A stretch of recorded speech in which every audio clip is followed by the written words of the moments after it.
Now let's really bust some myths here. A lot of people are going to tell you that making it from the $1 million turnover to the $2 million turnover point is all about the quality of your product, continually increasing the quality of your product. Now that's only part of the story, that's half the story, because the truth is your quality of product needs to be at the right level, not at an excessive level. Okay, if I go to get my car washed, I need it washed really well. I'm not asking for it to be perfect. I'd rather just pay for a great job rather than a perfect job. Hope that makes sense. And the same in your business. It's always tempting as we're craving more and more sales to go, oh, let's just keep pushing up the quality of our product. You know, let's increase the customer service. Let's increase the customer experience.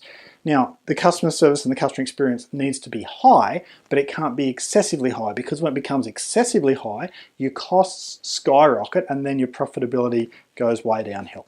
So how do you know that your customer satisfaction level is at the right level? Which for me, I want my customers to be getting about a 92% product. Okay, now I don't even know how I would quantify 92%, but I'm always thinking 92%. I don't want to be delivering 99% because that extra 7% is not really going to change anyone's life. It's just going to way increase our costs. But I don't want to be delivering below 92% because we are niche at what we do in our tutoring and we are not average, and we don't want to come across that way either. So a lot of my time at work is spent actually just making sure I know what the health state is of the customer satisfaction. So I'll chat with a lot of parents, I'll chat with a lot of staff, I'll chat with a lot of my clients to be just understanding how are things going, you know, what is there that you'd love to see that's different, what are you loving seeing now, what would you love to see stay the same forever? Because by having those conversations, I'm getting a bit of a feel of how we're being perceived. I'm also really conscious of chatting with our frontline staff, the staff who are dealing with the clients every day, because they're the ones who know what upsets people and they're the ones who know what delights people. Now, super key for me is that I've always got to be staying in touch with the customer service personnel who are on the phones, because those guys know how we're being perceived from no impression. It's one thing to know how your long-term clients are viewing you, that's important, but it's also important to know if your marketing is working, because it's your those first conversations you have with a client that tells you if your marketing is working. And if your marketing is not working, you need to know that straight away. You need to be on that straight away, because not having your marketing work well is going to kill your business and you'll never make it to the $2 million mark. Now, a lot of business owners delude themselves by thinking that they're in touch with what's going on, with what the perception of their work is.